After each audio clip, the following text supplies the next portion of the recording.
Let's do it. All right. Yeah. Okay. I'm gonna do my little intro thing, and then we can Sure. start. How you guys doing? My name is Alex. Welcome to the House of Wisdom. Hopefully, I didn't mess up my mic doing that. Today I'm with Brooks Harwood. It's my personal guy right here. It's like my mentor. I've known him for quite a while now, and we're doing an interview, basically talking about Christianity, ins and outs, and different stuff. But yeah, we can kind of just start off with um, what is Christianity, and then how did you get to Pastor Brooks Harwood? Just as a little background, because a lot of people don't know. Yeah. Yeah. I mean, Christianity in general is just it's the worldview, the religion that uh, states and claims that God actually has acted in human history, that He's actually come here to be able to um, save people. You know, Yeah. He's come here in Jesus to be able to fulfill perfect humanhood, basically, but then also to be able to pay a penalty for the fact that none of us are perfect, and to pay for sin. And so, because God basically has decided to enter into the world He made to both accomplish what's right, but also pay for what's wrong, Christianity is all about grace. I mean, it's all about the fact that God can love you, not because you deserve it, but because you need it. You know, and then the more that really begins to change a person, or the more that you begin to believe that, actually, it does change you. It does actually free you up to be able to be both, I guess, more motivated out of gratitude to pursue obedience and holiness, and to follow God. But it also gives you the freedom that when you don't, when you fail, um, to be open and honest and real, both with God and people, and with hopes that, or with the trust that there's going to be grace on the other side of that. So, I mean, there's a lot more I could say about it, but yeah, and I do think it's true. I mean, I think it's the way that God's working in this world. But yeah, that's Christianity in a nutshell, I guess. Cool. Okay, so we're gonna kind of dive into why you think it's true, some evidences you may have, Yeah, or yeah. some ideas, stuff like that. But yeah, just kind of background. What do you do? Hmm. Why do you know the stuff that you know? Why do you Yeah, get trusted? that's great. Yeah, so currently I'm a pastor with Reformed University Fellowship, National College Ministry. I serve at the University of Houston, where I met you, and been there for 7 years now, entering year 8, which is wild. It's kind of crazy, but yeah, I've been doing ministry now for almost 15 years, for a job. I was not raised religious, but became a Christian when I went into, or really right before I went to college. Got involved in this ministry at the University of Tennessee, and loved it. It was great. And so really grew and changed through that. And then immediately my first job out of college was I was an intern with RUF, with Reformed University Fellowship at Vanderbilt University. So I worked underneath a pastor for 3 years, and got married immediately as well. So wife and 2 kids, and they're awesome. But anyway, we were at Vandy for 3 years, and then moved to St. Louis for 4, and I did seminary there at Covenant Theological Seminary, which was a wonderful time. At the same time that I was there, I was a youth leader for like an outreach ministry for kids in our neighborhood. Um, most of which were skeptics, most of which were not religious at all, and so that was really good and challenging. By the way, same thing of my Vanderbilt context prior to that. I mean, there's just a lot of skeptical students at Vanderbilt, and so I wasn't doing ministry in a place where everybody necessarily believed what I believed. Same thing at St. Louis with the youth kids, and then people just in the neighborhood that I was connecting to. And then same thing here at U of H. I mean, I think it's very diverse campus ethnically, very diverse religiously, very diverse geographically. People coming from all over the world, and so. I think all those experiences, coupled with just being able to have gone to seminary, has really aided maybe in my ability to kind of think through not only what I believe, but how can I best communicate this with somebody that doesn't think the same way? Yeah. So, yeah. So going into kind of like the diversity at U of H and the different religions that may encompass being at a diverse Yeah. location like that, or skepticism and atheism, all this stuff, right? What are some evidences that make Christianity kind of stand out amongst everything else? Yeah, good question. I mean, I think the thing that I always come back to is that um, the weight, like WEIGHT, the weight behind Christianity is more than other worldviews. And I don't say that in a condescending way, nor a kind of a mean, punchy way toward other religions or worldviews. I just mean the evidence that is there is weightier. Like, so, for example, with Hinduism, the texts that it's built upon, one, are pretty scattered. They're not necessarily agreed upon by uh, most Hindus. I mean, kind of the primary text that's most important today for most Hindus is the Bhagavad Gita. But then there's other texts as well, the Upanishads and these others that they do refer to. But the point is that there's not there's not always agreed upon understanding of what these texts are and even where they came from.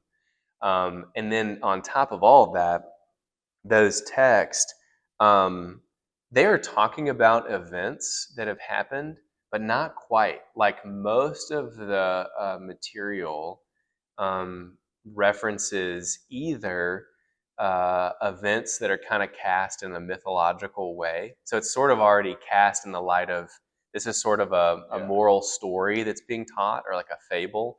Maybe there's some truth to it. Maybe it's attached to some tidbits of history. My point, though, is that Hinduism itself doesn't really tether itself to historical events. Okay. What it does do is say, this is how life works, this is how one should live, this is how one should think, and that's fine, that's all good and well. My thing, though, is that when we're trying to discern what's true, what's really helpful about any truth claim is it attached to historical events? Is it tethered to things that possibly have happened? Because again, anybody, I mean, and I don't mean this in a negative, mean way, but technically speaking, anybody could go in their closet today and come up with all kinds of things, right? True. And there would be no way to assess, is this coming from some divine source? Mm-hmm. The best way you discern if something's coming from a divine source is events in history. Yeah. Christianity also, yes, says many things about this is what life is about. This is how life has gone wrong. This is how life can be fixed and changed. This is where things are heading.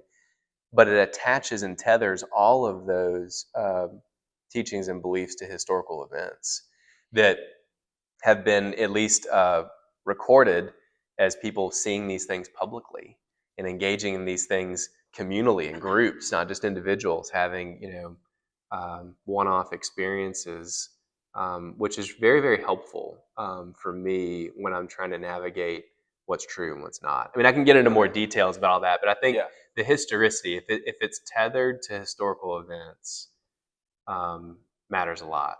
I think that matters a lot. I think Christianity is it's the most tethered out of any other worldview. Yeah. Okay. How can we trust that it is tethered? Mm-hmm. How do we know that the Bible is accurately portraying and saying that these things happen? Yeah. Or whatever. Yeah, it's great. I mean, and you would want to look at, if you or the viewers or listeners have time, of course you want to look at all of the Bible to be able to assess this. Yeah. But if you want to start somewhere, a good place to start would be look at the Gospels. Like, look at those four Gospels. And really what Gospels are, they're biographies. They're biographies of Jesus's life. And every scholar today, regardless of their theological leaning, will at least say that the Gospels are the best sources for the life and teaching of Jesus. And this is kind of a famously given quote, but Bart Ehrman, an atheist New Testament scholar, who's been studying and really trying to refute some aspects of Christianity for quite a while, But even he still says that the Gospels are the best sources for the life and teaching Yeah. of Jesus, right? And so that's a good place to start. And when you do look at the Gospels, you do find a couple of interesting things. One thing you find is that the way in which they're written actually matches how people remember and recount events. So, there's something that sociologists and psychologists have dubbed modern recollective memory or recollective memory studies, which means you are recalling events you've seen. And so when you tend to say, hey, this happened yesterday and I went here and someone said this and we went over there, right? The way in which you actually say those details matches incredibly well with what you find in the Gospels, with the data that's there.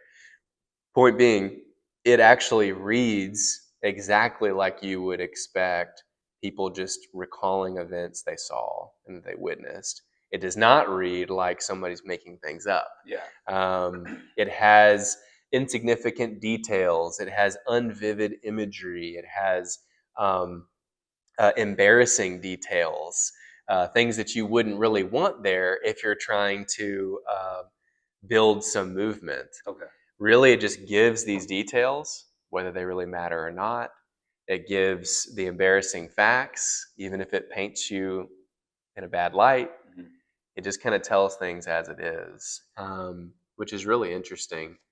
And I think, Tim, there's so many things you could say, but I think when I look at the Gospels, they have all the marks of historicity. Now, the data that's in them, of course, speaks of people viewing Jesus doing miraculous things that aren't normally possible, or they record him saying things like that he aligns himself with God, saying that he is equal to God, that he is God. These things are, one, either he's crazy or he's lying. Or possibly he's telling the truth. And if you automatically discount the miraculous events, yet again, you have to assess them one by one and go, do they have the mark of historical recording? They do. Do they look like a bunch of made up stories? They actually don't. Typically, if you make up kind of miraculous events, especially in ancient literature, the way that's recorded is it has a lot of flash and a lot of flair, almost like almost like special effects. Yeah. The Gospels are like almost boring. They're almost just like, like this unusual event happened and it just gives no flash and flare. It just records it as if it just happened, right? And so I just think when you put these things together, the question really starts to become, will I believe that maybe he was who he said he was? And will I begin to believe that maybe he was who he showed he was? Yeah. But that's a different question than, I just don't think any of it's historically true. It has the marks of history. Okay. The question now will then be, am I going to accept it or not? Okay. There's much more I could say. I'm happy to go into more detail, but I just find that fascinating when I look at the Gospels. Okay. You could apply this to any other book in the Bible, though. Okay. So since we're talking about the Gospels, I know there's multiple claims about them being anonymous and the names coming after, or that these aren't the things that Jesus actually said, things are added later, and basically none of it is from the time that Jesus lived or when the apostles lived. Yeah. So it was written 200-300 years later or Sure. something like that, removed away from the original documents or the original events. What do you have to say about that? Yeah. Or any? No, that's right. Yeah, there is sometimes popular claims that would say that the Gospels themselves came far later, or that they they don't, that they may not be a good source of Jesus's life and his teaching and his actions. But again, like I said, I think what's true is that, again, even skeptical scholars like Bart Ehrman, he would say, no, these are the best sources. These are the earliest sources, and there's good reasons to believe that they are giving accurate details about things. Now, someone like Ehrman, because he's an atheist, he comes at the text of the Gospels, and I want to be fair to him, but he comes at it already decided that anything miraculous or anything divine is actually impossible from the outset. Rather than letting the data possibly move his mind the other direction, it's I already want to see this data through the glasses of something has to be made up here because clearly God doesn't exist and the supernatural is not possible, right?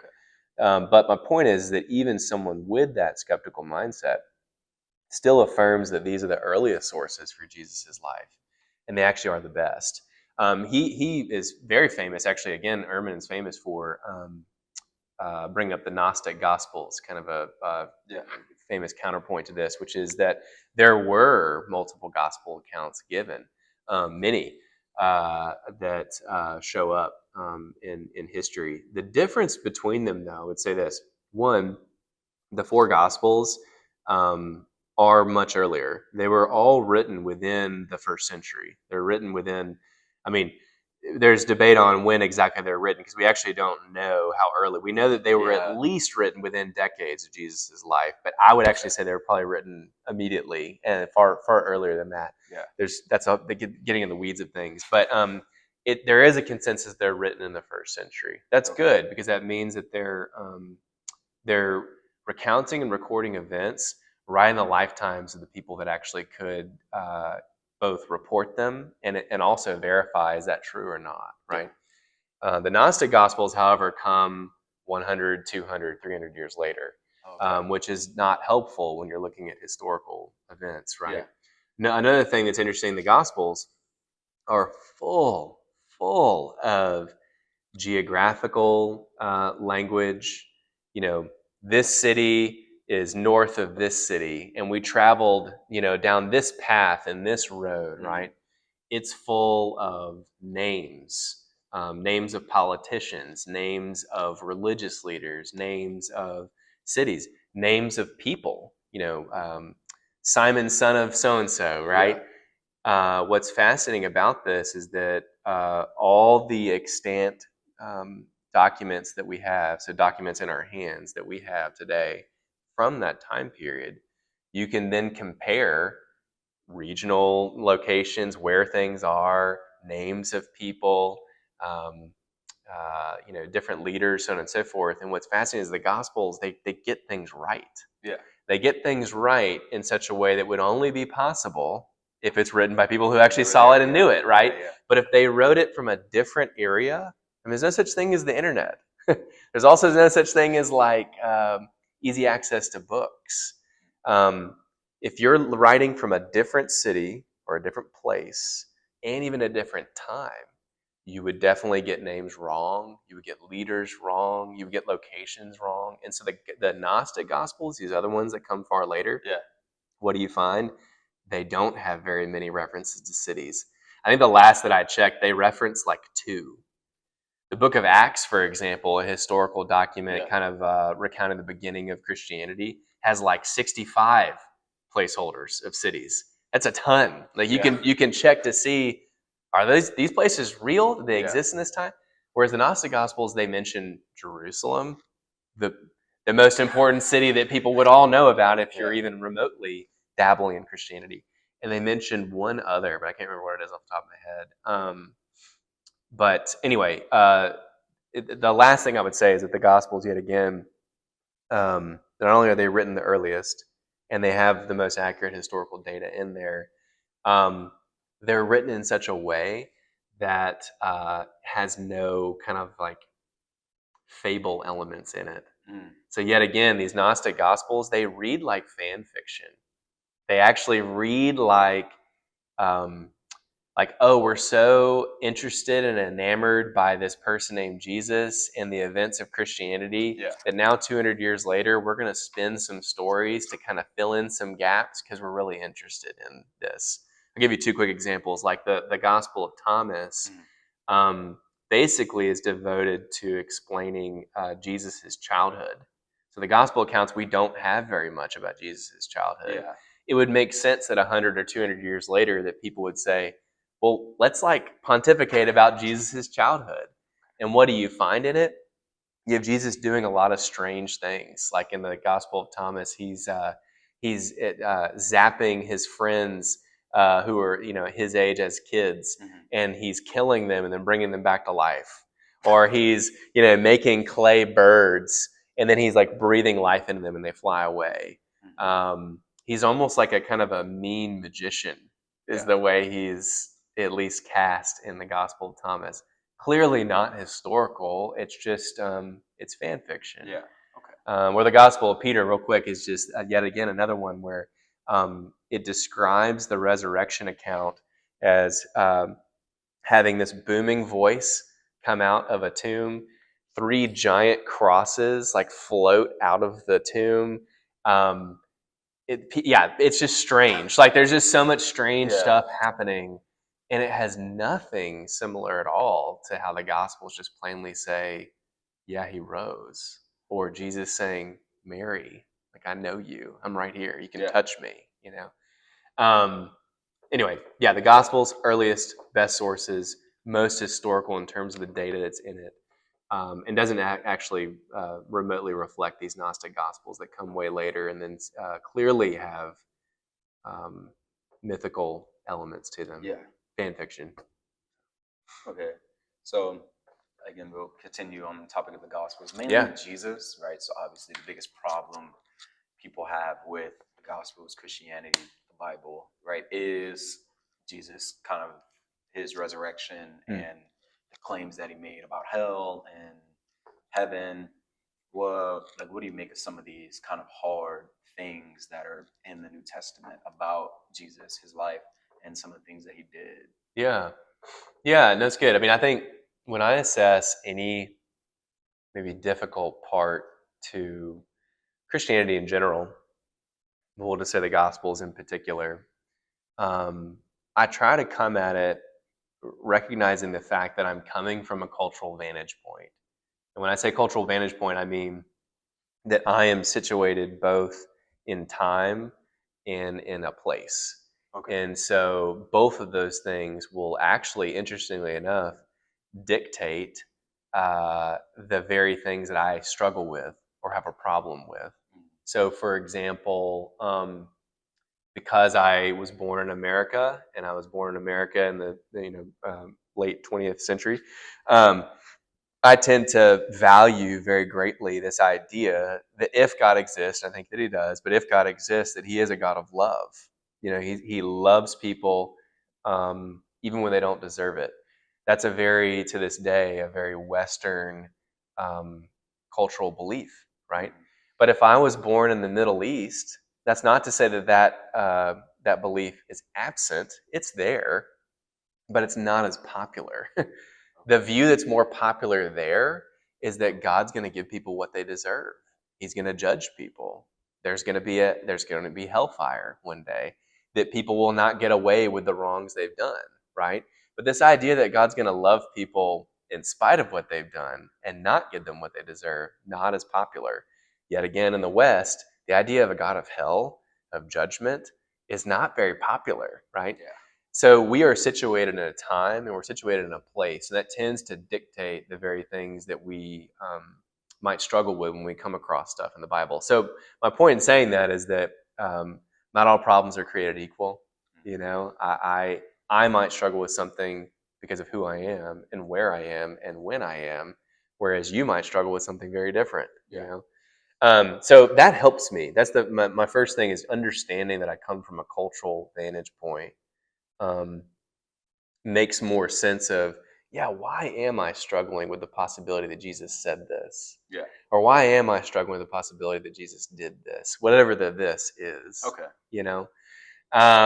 But then the second thing that I end up doing, we can get into the particulars if you like, but I try to then assess the likelihood as best possible of Jesus saying that hard thing, whatever that hard thing is for me, or possibly doing that hard thing, whatever that hard thing is for me, right? But I try to take it case by case basis. Okay. So things like the resurrection, how would do you even go about explaining that, or even trying to provide evidence for something like that? Or is it even possible to do so? Yeah, that's good. I mean, yeah, I think the resurrection is a fascinating historical touch point, right? Yeah. It's an important one, especially because not only did Jesus historically claim that he would rise from the dead, interestingly enough, the Gospels actually record that the earliest leaders, the earliest followers of Jesus, don't understand him. They either don't understand him or they don't like what he's saying whenever he says things like, I'm going to suffer, die, and then rise. Yeah. Kind of a strange thing to put in there if you're trying to fabricate a religious movement. Yeah. It seems like it's just recording that these people did not think that he was going to do what he said he was going to do, which makes perfect sense, right? Um, so yeah, he claimed that he was going to rise from the dead. His earliest followers all said that he rose from the dead.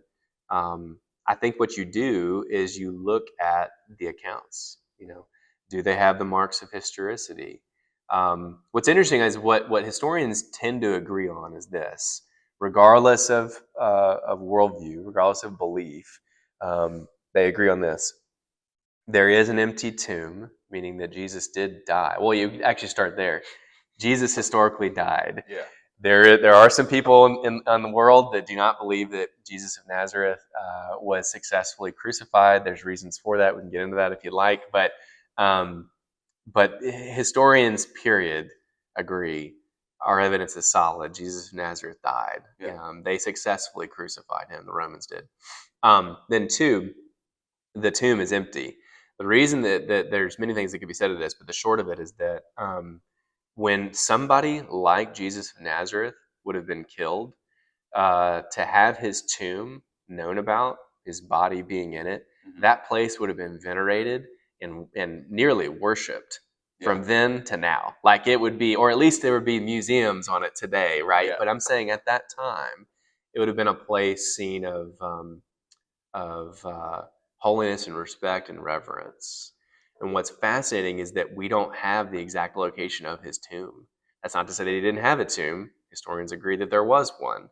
But it's the fact that no one seemed to care about it after the fact. Yeah.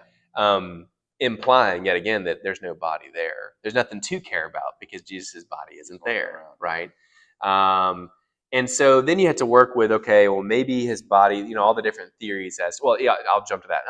I'll jump to the other thing that historians agree on is that Jesus's earliest followers did claim to have appearances of Jesus after his death. And I say it that way just to say maybe it didn't happen. What the data shows, at least, that we can agree on, is that early followers of Jesus recorded saying that they spoke with him, ate with him, walked with him, spent time with him, learned from him, all these different things in different locations, different kinds of people, men and women, religious leaders and non-religious leaders, big groups, small groups, for a number of days, right? Which is fascinating because again, yeah, we could get into that in a second. But and then last of all, historians then need to try to uh, make sense of how did this thing called Christianity get off the ground. So these four kind of major points historians agree on. Now the disagreement is to how to make sense of these data points. Yeah. That he's died, the empty tomb, the supposed appearances, and then Christianity making it, actually becoming a thing. Yeah. And I think there's good reasons to believe these things. That actually what makes most sense, what actually is the most explanatory power for all of those, that Jesus actually did come back from the dead. Even though that's crazy, and even though that's wild, Yeah. it makes more sense of the data than other alternatives. Do you want to hear more about? I mean, I can say more to that if you want, but I don't. Yeah. What could be like some of the other alternatives? Yeah. So, like one theory that's given, say for example, on the empty tomb, would just be that the religious leaders moved his body, right? Maybe they didn't want that area venerated. They didn't want it respected or worshipped or whatever. The problem with that theory is actually it would shoot them in the foot, in the sense that if you're a religious leader in that day, it's clear historically they wanted Jesus dead. That's the reason Jesus died. They were the ones that actually wanted him dead, because he was gaining too much popularity, right? And taking it away from them. So for them to remove his body, and then all of a sudden people start claiming that he's alive again, they would very easily be like, no, he's not. Here he is. He's dead, So his movement's done. Quit following him, kind of thing. Or theory two, maybe his own followers somehow removed the body, his own believers. I think, again, the problem with that is that what you see historically is that they end up either suffering pretty greatly, for claiming that he rose from the dead, meaning their life is hampered quite a bit. Yeah. And then some of them, or most of them, actually, it's not so much they just suffered a lot for claiming this; they ended up dying for it as well. So most people don't Most people don't willingly endure a lot of suffering, and then also willingly die for things they know to be false. Maybe they would die for something and suffer for something they think to be true, and maybe they're just wrong. But most people, yet again, still would not suffer for something and die for something that they aren't somewhat certain happened. So if they remove the body, they're dying for nothing, and they're suffering for nothing. So the body doesn't appear to be moved by any likely candidate.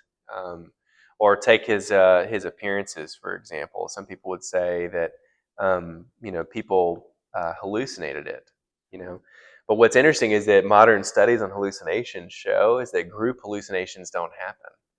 What you have with the accounts of Jesus risen from the dead is, like I said, you have multiple people, multiple different kinds of people in multiple places at multiple times doing many different things, all saying he's alive, he's there. That's actually not how hallucinations work. They tend to work in individuals who just are having some mental episode, some issue, maybe there's drug use, maybe whatever, right? And even if groups claim to see something, there are some historical events throughout history that show groups seeing strange stuff together. But yet again, it's a one-off event. Yeah. It's not multiple times in multiple places across multiple people all saying the same thing. Our minds actually just don't work that way. So they didn't hallucinate it.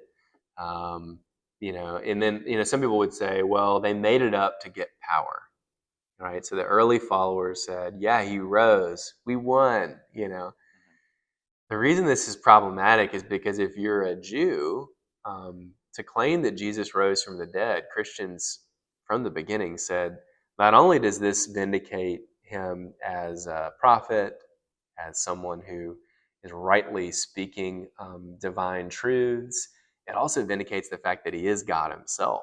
It vindicates who he said he was. So early Jewish Christians worship Jesus as God, which deserves death according to Old Testament law. It was blasphemous. Pretty risky if you're just making all this up. Yeah. But even if you're a Greco-Roman, you're not Jewish. Yet again, you become a Christian. You start saying he actually rose from the dead. Built within that is this claim that he's Lord over everything, meaning Caesar is not actually Lord over everything. Yet again, that deserves death if you say that. So whether you were a Jew or a Greco-Roman citizen in this time, it was not helpful for you to walk around and say Jesus rose from the dead. Yeah. He's the divine Lord over everything. That actually was the most disadvantageous thing to do. And again, these things stack. I think when we look at the resurrection, it's a cumulative case. I don't think you can just take one. I had a discussion with a student, with a friend, about this a couple months ago, and you have to take every data point, take them together, and then just see where the weight lies. But I think, if you just take one data point, no, that doesn't give weight to the resurrection. But you put all of them together, I mean, there's like 30 more that we haven't talked about. Yeah. But you put them all together, and yet again, you're looking for explanatory power. the thing that has most explanatory power is you did rise. Yeah. The other options just don't have as much explanatory power to give actual credence to why these things might have occurred. But that's just the resurrection. Yeah. Okay. So let's just say New Testament covered, Jesus is, who says he is, or you can see he's making these claims, right? Mhm. But from looking at the New Testament, Jesus seems a little different than maybe what the Old Testament appears, or who God appears to be. Mhm. How do we think through? How do we reconcile? Like, what is the difference between this Yeah, Old Testament God and this New Testament God? sure. And are Should they I the even? same? Or are they different? Or Yeah. whatever? Yeah, that's great. Yeah, I mean, like what is true is if you look at the biblical data, Jesus definitely is aligning himself, equaling himself, saying he is of the same substance as Yahweh in the Old Testament, meaning God, his personal name, Yahweh. Um, so Jesus is saying, I am him here in the flesh. And so, yeah, then you kind of go, okay, well, are there differences maybe between Jesus' teaching in the New Testament and Yahweh's teaching in the Old, or Jesus' actions in the New Testament and Yahweh's actions in the Old? And I think actually what you'll find is, sure, there can be some differences. I'll speak to that in a second. There's way more continuity, meaning similarity, than discontinuity or dissimilarity. Um, Way more just unison rather than possible difference. Yeah. So I think at a minimum, if you start looking at them objectively, you find, like, so for example, some might say, well, Jesus is all about grace and the God of the Old Testament is about judgment. Well, that's not quite true at all. Jesus actually speaks about hell more than any single figure we have in the Bible, which is very fascinating. Yes, he's all about grace, but he does talk about justice and judgment as well. Same for, Yahweh in the Old Testament. He speaks about grace, steadfast love is one of the most repeated words throughout the entire Old Testament. Judgment is talked about for sure. Justice is talked about, but far less than judgment or than grace and mercy. For example, in Exodus, I believe in chapter 34, when God is communicating who he is to Moses, he says his name, Yahweh, Yahweh. He just repeats it twice just because that's a way of saying authority. But Yeah. and then he says, I'm a God of steadfast love, of grace and forgiveness and boundless love, right? Basically, that he's going to give to thousands of generations. Whereas he is going to hold some accountable to the third and fourth generation. There's a lot that can be said to what he's saying there. But I think at a minimum, what he's saying is he's slow to anger, he abounds in steadfast love, and he applies that uh, 1,000-fold more than what people deserve, justice and judgment. Basically saying, I'm more merciful than I am judgmental. I'm more gracious than I am anything else. And that's the Old Testament. That's Yahweh, right? So they are saying the same things. They're doing the same things. Is there some dissimilarity? Maybe. I mean, I think the only explanation for that could be this, though. Like any person, you can do different things over time. And so I think what's happening in the time of Jesus is that God is choosing to relate to humanity differently. This would explain why there's different covenants. So the Old Testament is that testament's the Latin word for covenant. So it's commonly, or what it should be called, is Old Covenant and the New Covenant. And so covenant is just a relational bond. So God is choosing to kind of operate and relate to humanity in the Old Testament in a old covenant way, whereas in the time of Jesus onward, he's choosing to relate to humanity in a new covenant way. So there's going to be some newness with the new and oldness with the old. For example, like there were sacrifices given in the Old Testament to kind of give this symbolic, visceral understanding that something innocent will have to lose its life in order for non-innocent people to have a relationship with a holy God. But then in the time of Jesus, he said, I am those sacrifices. I am the embodiment, the finality of what all those other sacrifices were pointing to. So now that I've given up myself, you don't have to do that anymore. You don't have to give sacrifices anymore. It's been set and completed and fulfilled. That's a difference, right, between what Yahweh was doing in the old versus what I think Yahweh was doing in the new. But it connects. Yeah. You see what I'm saying? It's not a difference like out of left field.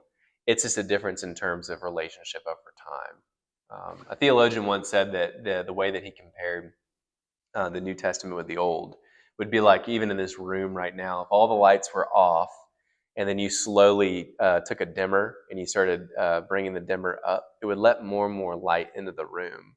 And over time, you would begin to see more and more objects, more and more things. But those things were already there all along. Nothing changed about the room. What changed about the room was your ability to see it. The Old Testament, all of this is already there. And as light continues to go, or revelation continues to go up, more and more things are able to be seen. So nothing's being changed per se. Yeah. It's just new lights being shed on what's already been there all along. But I do think that Jesus not only claimed, but showed that he is Yahweh of the Old Testament, both in his words and his actions. Yeah.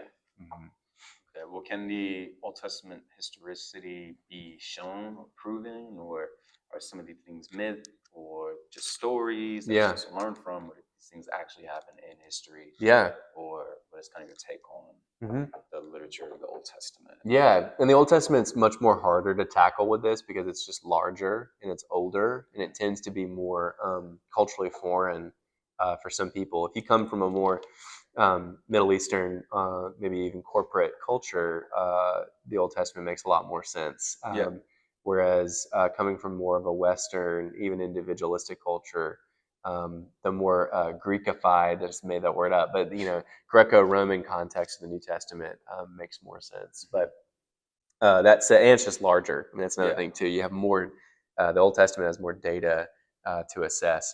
But no, it's similar things that I said about the New Testament. I mean, what we find is that if you do comparative studies to other texts that are contemporary with, written in and around the same time of certain Old Testament documents, or texts that are written in the same location of the Old Testament documents, what you find is a ton of continuity. Like, as in, the Old Testament does seem to be written by people who actually went to these places, right? So it names cities, locations, rulers, leaders, so on and so forth, that are accurate.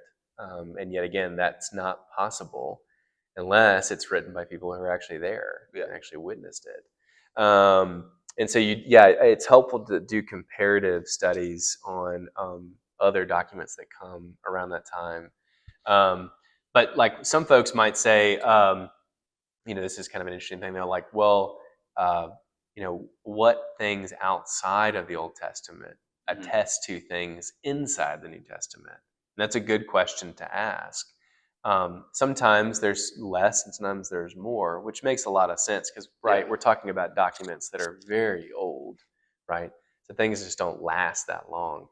But a famous example of this would be up till I think it would have been about maybe the mid 1900s or so, outside of Old Testament documents, there really wasn't anything that mentioned David, so King David in the Old Testament, because outside the Old Testament documents, there's just nothing that's that old. Something around 1000 BC or so. And so, but then in the 1970s, I think it was 1970s, they found a stela, so like a big obelisk, and I forget exactly where, but you could look it up. And in it is another king gloating over defeating, King David of Israel in some battle, some skirmish, which is fascinating because it's like, there it is, right? And it's and it's external data, it's archaeological data, and it comes from another cultural group. It doesn't come from Israelites, which would have been helpful. But I just think the more that you dig, the more that you look at other disciplines, archaeology, geography, not just literary stuff, Yeah. you find a ton of congruence with Old Testament texts, with historical things that have happened. Yeah, I don't know. There's probably more I could say about the Old Testament, but Yeah. it's the same things you would apply to assessing the new. Okay. You do the best you can to assess it on the old. Okay. Yeah. Are they myths? I mean, yeah, you mentioned that earlier. I mean, I would say no. Yet again, I mean, you have to take text by the genre that they're written in. So, meaning, what is the author trying to communicate? Okay. If the Psalms clearly are poetry, they're songs. There can be historical data in them for sure, but like I shouldn't read a psalm as if it's trying to communicate history to me. I can see some historical things in it, right? Yeah. But its purpose is not to communicate history. Whereas a book like First Samuel is, or a book like Exodus is. And so then you assess it differently based on that, right? And this sort of gets into the weeds of like the beginning of the Bible in Genesis 1 and 2. I think that's a mixture of genres happening, of both poetic, historical prose, kind of all put together. But yeah, we have to ask that question. What is the author intending by writing this thing? Okay. Which can help you discern the difference between what a lot of times people say, taking it literally or taking something metaphorically or whatever else it might be. Mm-hmm. Okay. So we've kind of gone over Old Testament. I guess we'll kind of broaden out a little bit more. What are kind of your ideas or thoughts about heaven and hell, and the role that they play in Christianity, or the actual ideas that are in the Bible? Yeah. I mean, and there's differences of opinion on this for sure. I think, and I think that's somewhat okay. I mean, it kind of depends, but I think it's somewhat okay because the information that's given biblically. So for someone who's becoming convinced these documents have validity, Yeah. Jesus is divine, I can listen to that, I can follow these things. Then you start looking at what it says on heaven and hell. And there's just not as much about it. There's just not a ton there. There's enough, there's plenty. But there's far more information in the Bible about other topics than these. And so that's why I think it gives rise to the fact that there's disagreement about it amongst people, because there's just less to go on. At a minimum, though, doing like a massive broad brush, I would just say the Bible does affirm the existence of a heaven, the existence of a hell.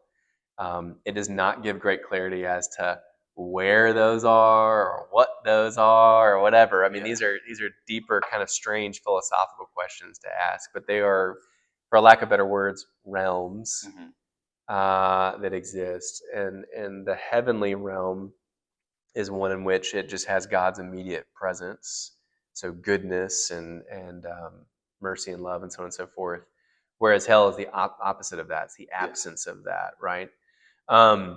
I read the Bible from start to finish as actually taking a more what I call an earthy view of heaven, meaning I don't. While I do think heaven currently is a realm, it's not quite here, or it's not quite like on earth. The Bible's description of that movement is that heaven is coming to earth. Okay. Namely, if Jesus actually is God, he's already done that in and of himself. God did not expect us to go to him. God came to us. What you see at the end of the Bible as well is, yet again, heaven being described as coming down to renew this earth. This is in Revelation 21. Okay. And there's other bits and pieces in different letters as well. But that said, what I see in the Bible is that God is not going to obliterate all of culture, obliterate all things that are human and earthly and whatever. He's going to renew them. Sure, there might be some ways that there might be some remaking here and there. There might be some purifying here and there. Someone might say, well, there seems to be destructive language going on in 2 Peter, about the heavens being dissolved and so on and so forth. But I think what's happening in Peter is he's just using a bunch of imagery from metalwork. He talks a lot about alloys, metal, like two different metals that are fused. If you put enough heat to alloys, to metal, the purest metal will remain, whereas what's called dross will melt off. So he's saying the dross of this earth is going to melt off when God comes, right? The bad parts, but the good will remain. Okay. And so, yet again, I take an earthy view of heaven. He's going to remake and renew, but not destroy things that are here, which is encouraging, which honestly gives me a lot more energy and kind of hope for the things that I'm doing now and I'm enjoying now. Like it's actually leading to something. Okay. It's not for nothing, right? Hell, though, yet again, I mean, people might have more of a problem with that, but I think something that's helped me over the years is to assess the the motivation for hell, right? So if I kind of take a step back and I see the way the Bible portrays judgment is that judgment is not because God is unloving. Judgment actually happens because God is loving.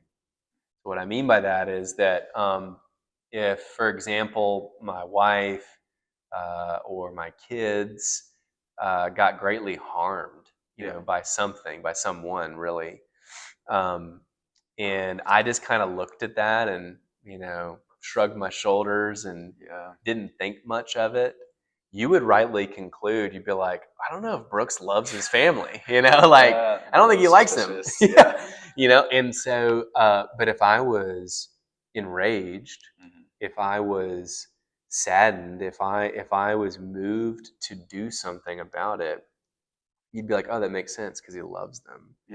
So God's judgment, all it is it's his wrath, it's his justified anger toward protecting that which he loves.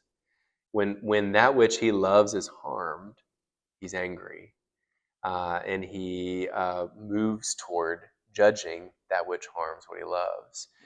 That's all hell is.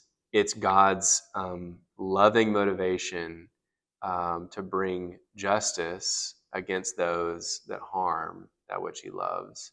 And you apply that to hell, and it kind of makes a little more sense as to why it exists and what it's for.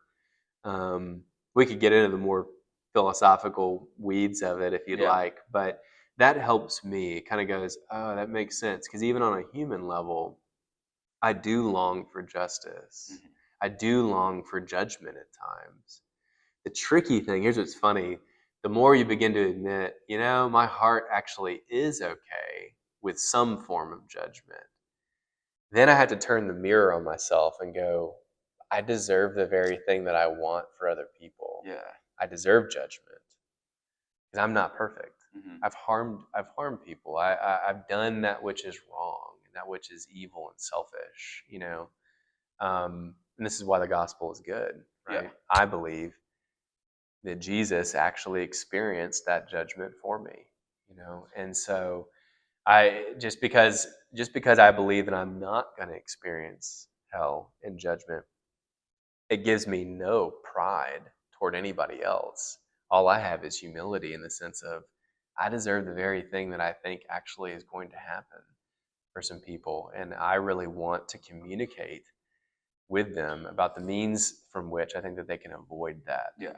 Right. But at a minimum, I think it's love helps me to unlock the fact that God is motivated to judge because of his love, not because of his the lack of it. Well, we just talked about heaven and hell. I think another light topics. Light? No, I'm saying we just talked about heaven and hell. It's some light topics, Oh yeah, like the easy stuff. Yeah, it was good. So, what about Christianity itself and kind of its influence, right? Like, I mean, you kind of see what people think about it and how it basically offends, a lot of people that, Christians exist, basically. And then some things that's kind of happened in the past with it, like slavery and things like that. What do you kind of make of things like that. Yeah, that's great. I mean, I think, yeah, these are definitely good issues to engage in. I think that if you find yourself to be a person who maybe pretty quickly recoils against a worldview um, be, uh, because it has bad historical elements in it, you still have to ask the question, why do those bad things happen? Yeah. And was the worldview motivating those bad things or not? What I mean by that is that, um, are there have there been bad people who have claimed the name of Christ in history? Yes. The question is, are they being motivated by Christ in so doing or not? And so that's when you have to really assess: are they actually following what Jesus said and did? Yeah. In those things that are being pointed at?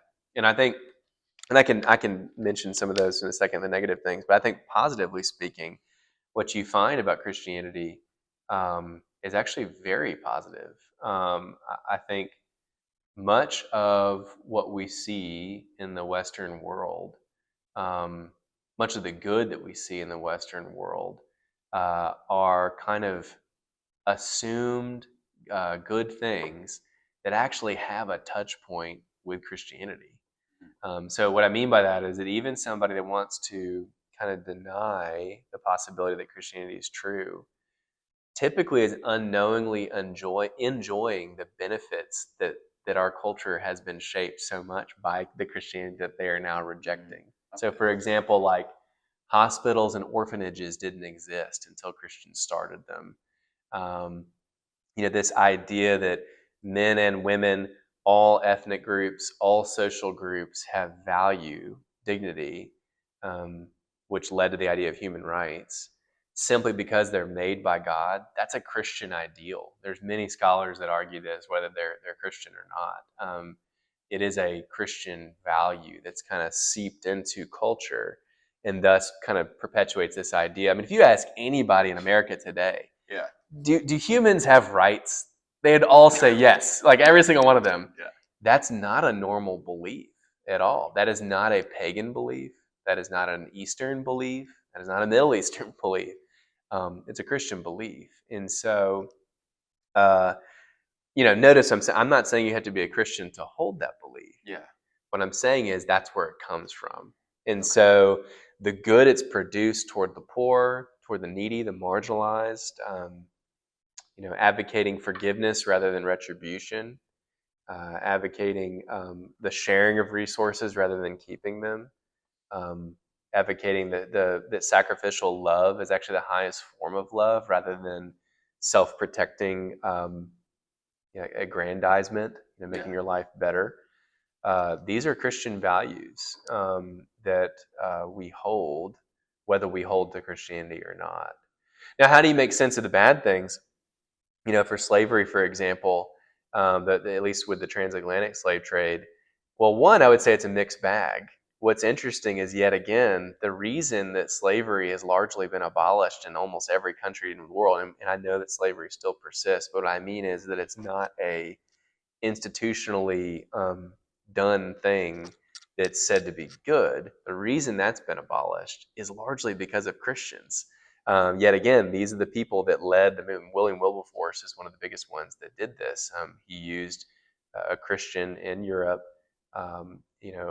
used his legal abilities in Parliament to be able to push against the slave trade. And yet again, that same influence happened here in America. And so, because yet again, if you take kind of what is it? If you kind of operate based on like atheistic ideals or even pagan ideals, technically, though, both of those worldviews say that some human beings have more value than others, and depending upon how you base that value, very easily gives you the justification for some form of slavery.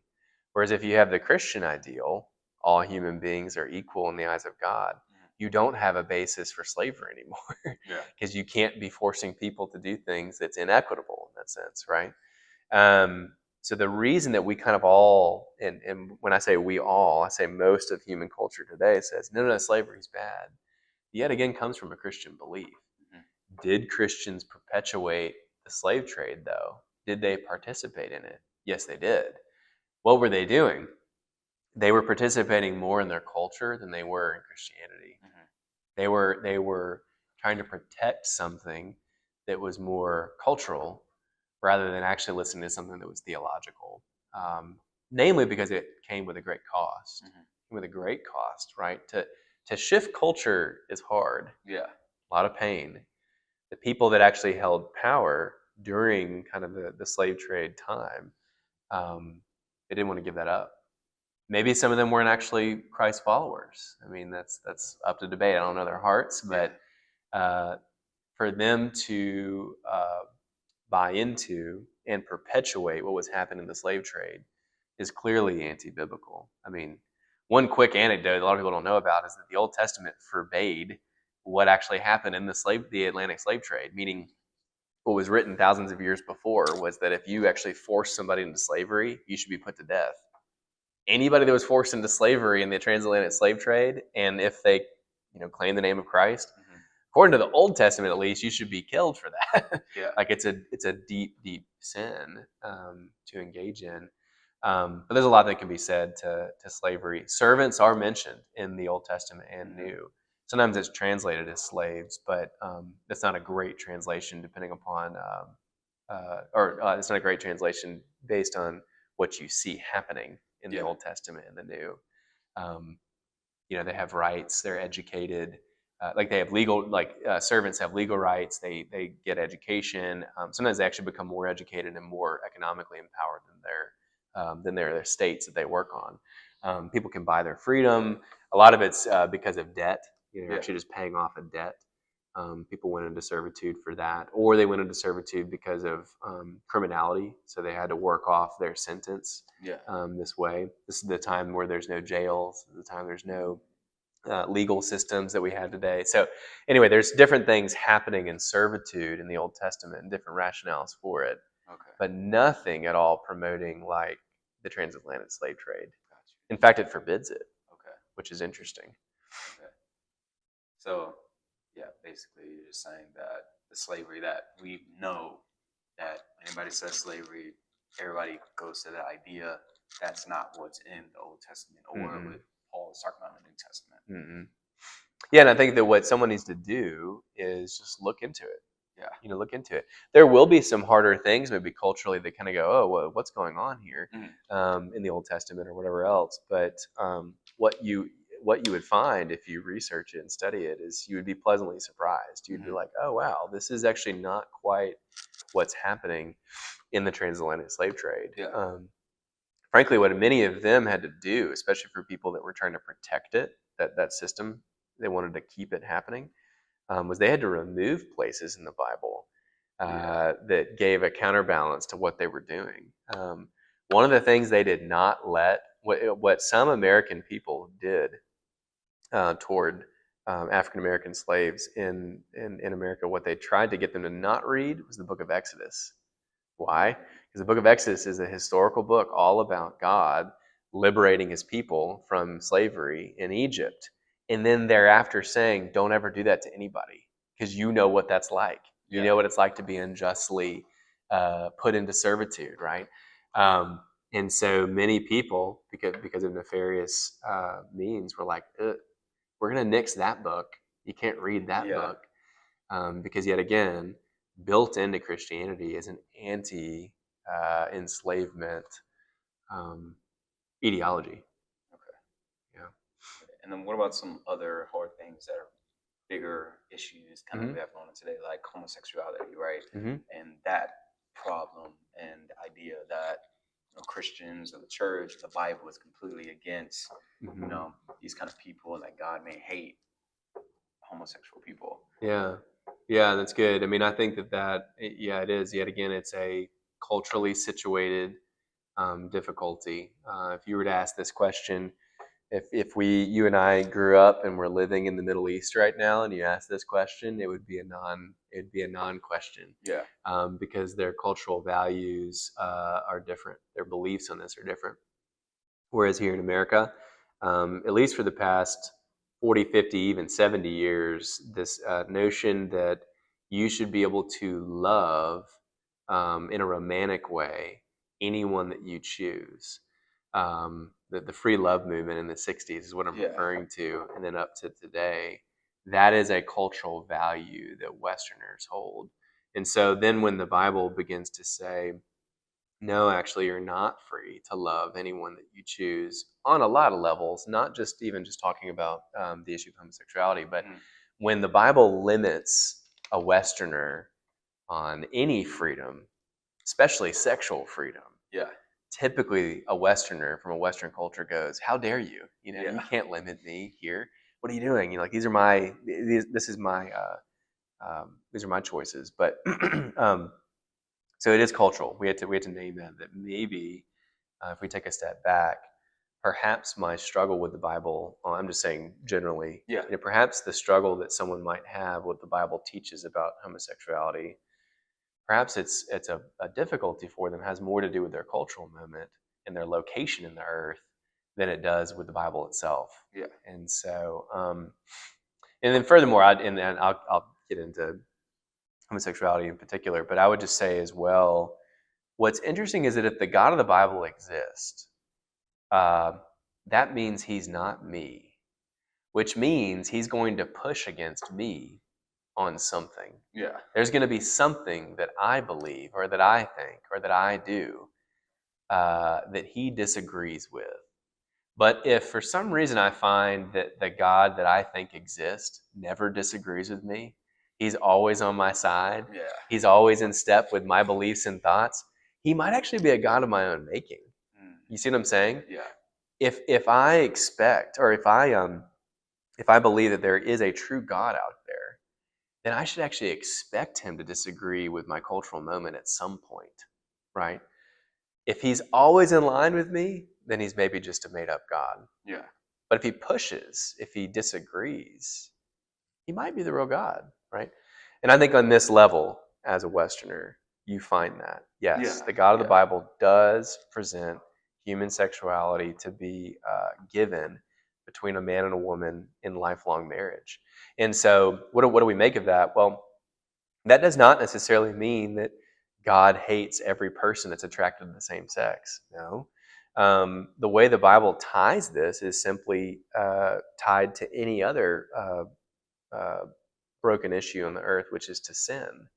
It says that anything that we want, humans, we want, or anything we do, um, that's contrary to what God says, that's contrary to what God has designed, it doesn't mean that we're like inherently worse than somebody else. Yeah. But it ties every single one of those things to the source of sin.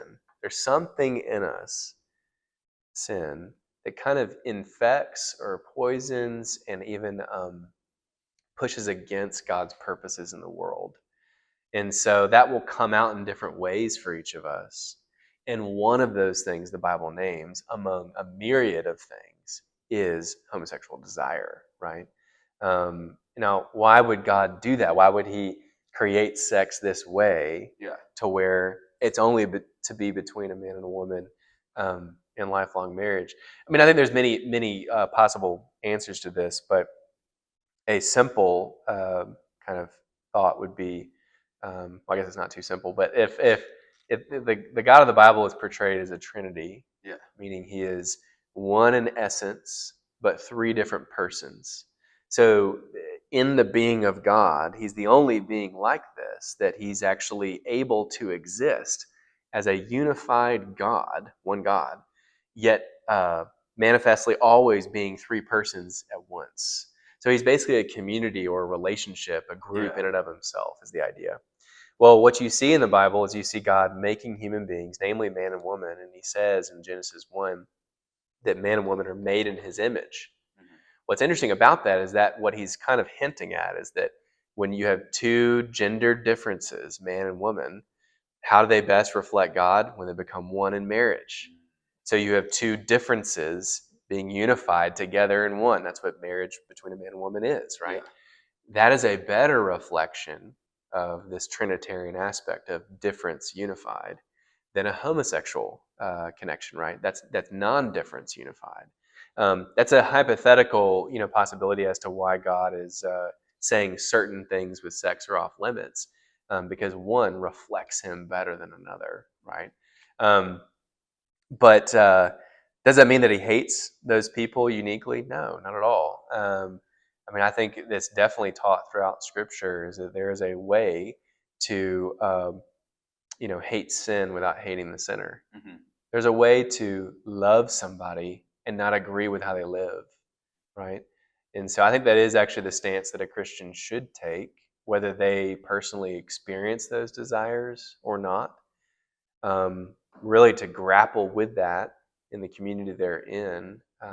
So say someone does experience those desires, my suggestion would be tell people, and tell people who might be trustworthy, might be loving, and try to find ways to get support from them so that you can figure out what does the Bible actually teach about this, and then how to maybe live it out, as difficult as that might be. Because like Jesus said, he said that one of the ways you would follow him is to take up your cross and deny yourself and follow him, meaning sometimes following God requires us to say no to ourselves and say yes to him. That would be a huge cost for someone that desires to have sex with someone of the same gender. But it biblically speaking, is a good cost to grapple with, right? Now, for someone that doesn't experience those desires, yet again, the way in which that you would love and care for someone who does is love and care for them. Listen to them, hear them out, learn their story, try to figure out where did this come from for them, how do they experience it, and then try to, in a way that's both winsome but truthful, communicate what the Bible says about it, and to offer help where you can, so that maybe they can choose to follow it and live it out. Real quick note though, what I will say, what's kind of interesting with this whole discussion is that I have a number of friends who actually are same-sex attracted, and they are choosing to not live out that lifestyle because of what the Bible teaches. And some folks would look at them and say, you can't do that. Like, if you have the desire, you have to act it out. You have to live on it. And my friends who experience that would say, don't tell me what to do. Like, don't limit me for choosing to not engage in something that I desire. So what's fascinating in our cultural moment, I guess, is my point, is that what I think what's commonly cast as the most intolerant view, namely Christianity, actually is saying, no, you're more than your desires. Like, you're not equal to what you desire. You're more than that. It actually gives a lot of dignity, a lot of weight, a lot of freedom, really. So I can choose to do what I desire or not. Whereas what's commonly cast as the most tolerant side, namely the homosexual affirming side, is very intolerant toward you if you choose not to engage it. It basically says, no, you are your desires. You have to do it. You have no choice in the matter. You're not free. I just think it's ironic. I think the Bible actually gives you more freedom here by saying, no, you're actually more than your desires. You might choose to act out those desires, even though maybe you shouldn't.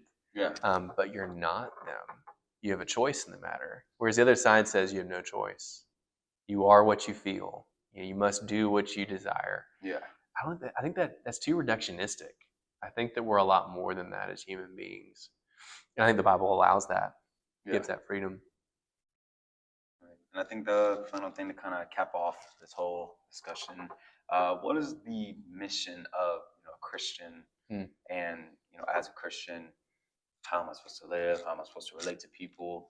And as a non-Christian, what is a Christian supposed to look like? Right?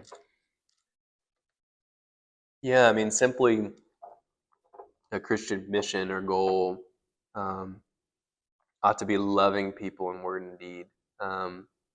What I commonly say is sharing and showing Jesus to others. So if a Christian's become convinced, or if a person's become convinced that Jesus actually is God, he is who he says he was, their goal ought to be to both communicate that to people in a way that's loving and winsome, but then also show that to people, as in they don't just talk about the love of God, they show the love of God to people. They don't just talk about God's desire for justice toward those who are hurting and who are weak and needy, but they share justice with those who are weak and needy, right? They don't just talk about a God of hospitality, they invite people over to their house. Yeah. They don't just talk about a God of generosity, they actually give their money. So I think it's both sharing, the communicating of who Jesus is and what he said and what he's done, but it's also showing it to people. So I think that mission pans out in both individual and corporate ways. I mean, Yeah. a Christian can do this just on their own in any sphere of life they're in. Um, what that basically means is that every day for the Christian, every moment, every job, every hobby, whatever, every activity is possibly holy. Yeah. The reason I put it that way is that I'm not saying that everything is good and right and true on the earth. What I mean is, unfortunately, the rest of the video did get cut off, so I just want to say I hope y'all enjoyed. Basically, we just ended the video talking about how a Christian should look like. If you want more and you want me to basically re-record that part of the video with Brooks, or kind of tell him to re-expand on what he was talking about, I'm more than happy to share and make another video basically about that segment. But I just wanted to create like a proper outro. I want to thank you guys. I am in my closet right now, so let me turn this way. Thank you guys for watching the video. I hope y'all enjoyed, and expect more content like this. Let me know, hit a like, subscribe, and comment down below what you thought. Some thoughts. We'll talk. Hit me up on TikTok, Instagram. I should have my links and stuff at the end of the video. Appreciate you.